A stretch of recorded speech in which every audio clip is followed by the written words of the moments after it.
और मैं आपको ये बताता चलूँ इसमें रिजल्ट आने की पॉसिबिलिटी और स्ट्रेटजी के मुकाबले बहुत ज़्यादा है।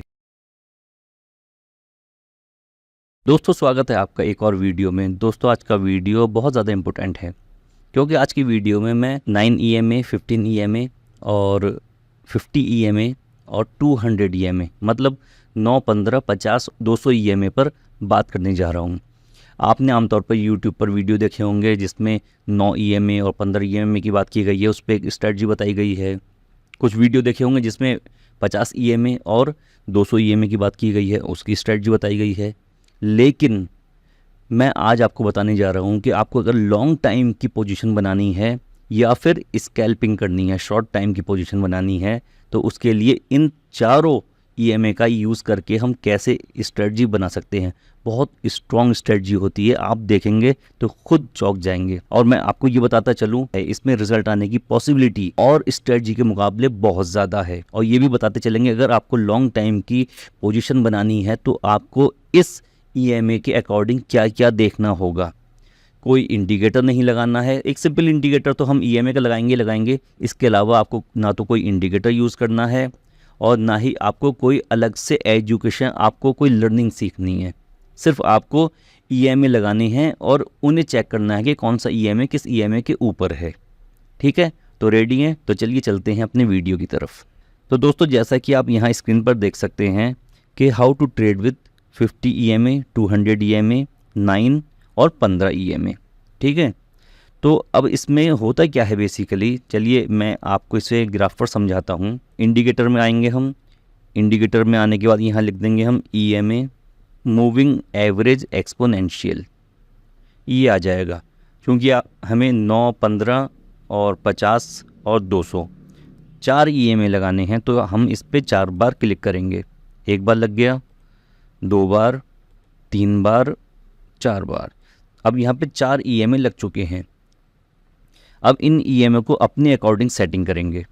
पहले हमने देखा, पहला हमें करना है 9, 15, 50 और 200।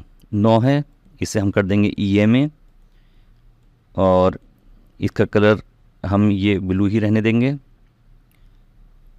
इसे ओके कर दिया। अगले EMA पर आए, इसे हमने कर दिया 15, ये कर दिया हमने EMA। इसका कलर हमने चेंज किया। चेंज करने के बाद हम चलिए इसे रेड कर देते हैं, हमने कलर चेंज कर दिया।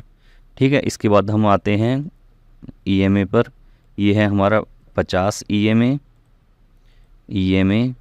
इसका कलर हम, क्योंकि 50 और 200 को हम थोड़ा सा बोल्ड करते हुए चलेंगे, इसे हम थोड़ा सा ये ले लेते हैं थोड़ा सा, और इसे थोड़ा सा बोल्ड कर देते हैं ताकि पता चले कि 50 EMA है। और इसके बाद आते हैं 200 EMA पर, 200 पर 200, और ये EMA लेकर इसे हम कलर चेंज करके इसका ब्लैक ले लेते हैं कलर, और इसे थोड़ा सा बोल्ड कर देते हैं। ये हमने इसे बोल्ड कर दिया। ठीक है, तो अब इसमें क्या करना है हमें, अब इसमें देखिए ये चारों EMA चार्ट पर लग चुके हैं। ठीक है, चारों EMA चार्ट पर यहाँ पर हमने लगा दिए। अब इसके बाद मैं आपको एक बात बताता हूँ। ये मानिए ये है आपका 9 EMA, 9 EMA। ठीक है, 9 के नीचे जो EMA है वो है 15, ये हो गया 15 EMA।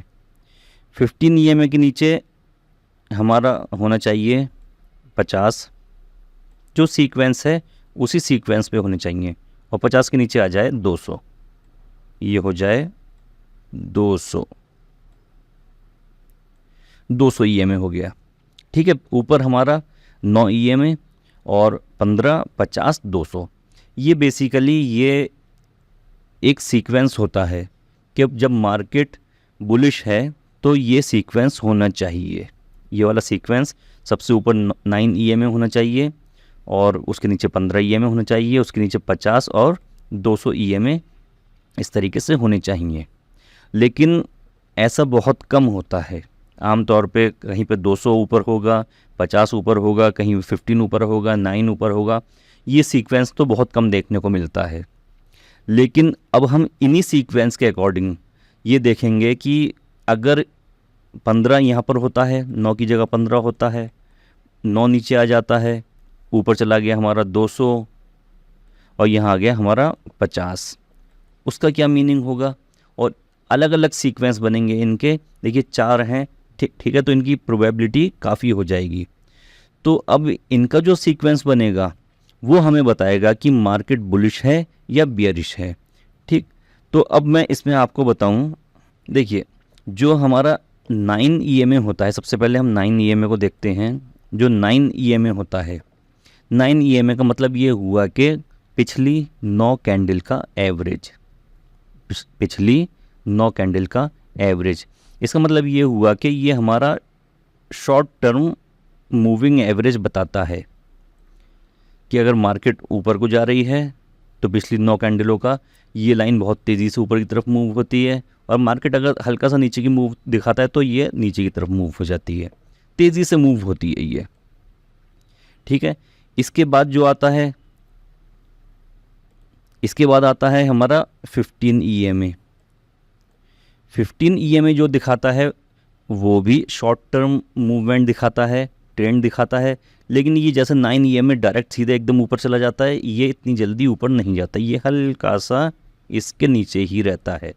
क्यों? क्योंकि ये 15 कैंडल का एवरेज हो गया। जितना कम एवरेज लेंगे, मान लो 2 कैंडल का एवरेज लेते हो आप, तो 2 कैंडल का एवरेज तो इस तरीके से चलेगा, नीचे गया तो ऊपर, ऊपर नीचे इस तरीके से शो होगा। और जितना ज़्यादा EMA लेंगे आप, मान लो आपने 500 कैंडल कर लिया, तो फिर तो वो एक स्ट्रेट लाइन में ही नज़र आएगा आपको। हल्का सा मूवमेंट होगा तो बहुत हल्का सा डाउन जाएगी मार्केट, लेकिन जब जूम करके देखेंगे इसे तो मार्केट बहुत ज़्यादा अप या डाउन हो चुकी होगी। तो 15 EMA 9 EMA से कम मूवमेंट दिखाता है।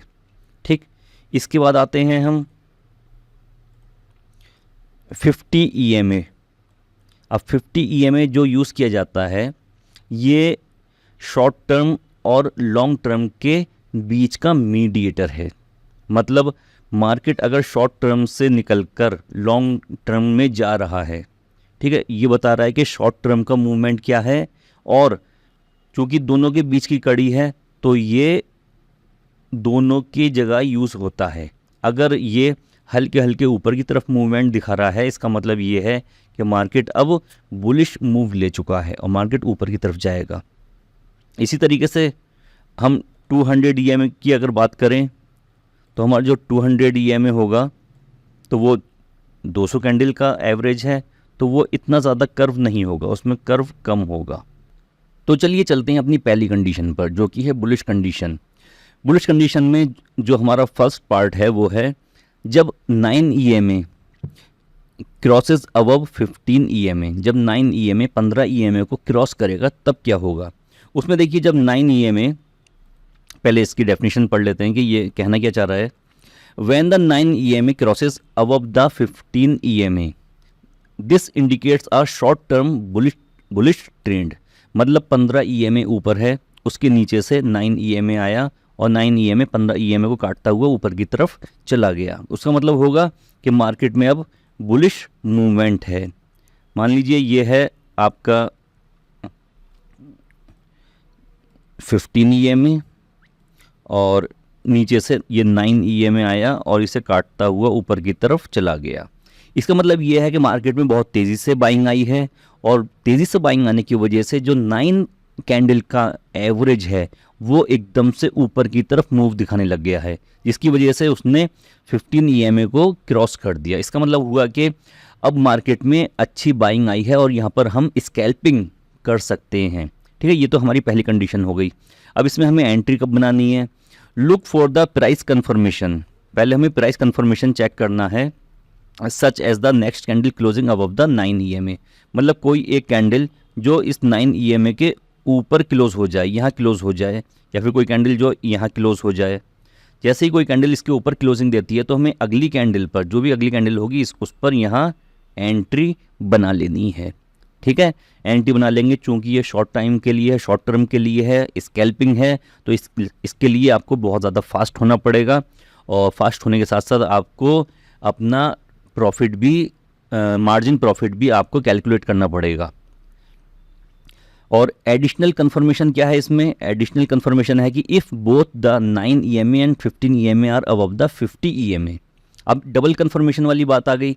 डबल कंफर्मेशन में ये देखिए कि हमें ये कैसे पता चलेगा कि ये शॉर्ट टर्म के लिए मार्केट बुलिश है या फिर एक लॉन्ग टर्म के लिए है। अगर 50 EMA 50 कैंडल का एवरेज नीचे है, इन दोनों EMA के नीचे है, और ये दोनों EMA जो 15 EMA और 9 EMA से ऊपर क्रॉस करती है, ये दोनों EMA 50 EMA के ऊपर हैं, तो इसका मतलब ये है कि ये जो ट्रेंड चलेगा ये लॉन्ग टाइम के लिए चलेगा। मतलब बहुत ज़्यादा लॉन्ग नहीं, इतना लॉन्ग कि जब तक ये दोनों 50 EMA के नीचे तक नहीं आ जाते हैं तब तक तो ये ट्रेंड चलता रहेगा। ठीक है, डबल कंफर्मेशन हो गया। अब इसका बेस्ट सेटअप क्या है वो देख लीजिए। When all EMA are aligned, मतलब जब चारों के चारों EMA 9 EMA 15 EMA 50 EMA और 200 EMA इस सीक्वेंस में हैं। मतलब 3 तो हमने देख लिए, ये 15 था, 15 को काटता हुआ 9 ऊपर की तरफ गया, उसके नीचे 50 है, 50 के नीचे ये मान लीजिए, ये येलो बना देता हूँ, ये है 200 EMA। इस सीक्वेंस में होते हैं, तो ये तो भाई इसका मतलब ही बुलिश होता है। ये बहुत स्ट्रॉन्ग कॉम्बिनेशन बनता है बुलिश मूवमेंट का। ठीक है, तो ये चीज़ होगी। अब इसे हम ग्राफ पर देख लेते हैं कि ग्राफ पर ये किस तरीके से शो होगा। हाँ, ये देखिए, और मैं जूम करके दिखा देता हूँ आपको इसे। ये देखिए 200 EMA नीचे है, ये 200 EMA है, 200 EMA है, 200 के बाद ये 50 EMA है, और ये जो हमारा था ये 15 EMA है 15, और ये हमारा 9 EMA। तो अब कंडीशन क्या कह रही है हमारी? पहली कंडीशन ये कह रही है कि भाई 9 EMA 15 EMA को नीचे की तरफ से काटता हुआ ऊपर चला जाए। यहाँ पर ये 15 EMA ऊपर है और ये 9 EMA नीचे से आया और नीचे से इसे क्रॉस करता हुआ यहाँ तक चला गया। अब हमें इस कैंडल तक ध्यान देना है कि 9 EMA 15 EMA को क्रॉस करके कैंडल क्लोजिंग ऊपर दे रही है। ओपन नीचे से हुई है और क्लोजिंग दे रही है ऊपर, और जैसे ही यहाँ ऊपर क्लोजिंग देगी तो हमें यहाँ पर इस कैंडल पर एंट्री बना लेनी है, और जैसे ही हम इस पर एंट्री बनाएंगे तो हमारी स्कैल्पिंग स्टार्ट हो जाएगी। और जो प्रीवियस रेसिस्टेंस होगा, जो हाई होगा, वहाँ तक हमें एंट्री बनाकर रखनी है। जैसे कि ये प्रीवियस हाई था हमारा, तो यहाँ तक हम इस हाई तक अपनी स्कैल्पिंग ईजिली कर सकते हैं। ये टारगेट हो जाएगा हमारा। ठीक है, ये टारगेट हो गया।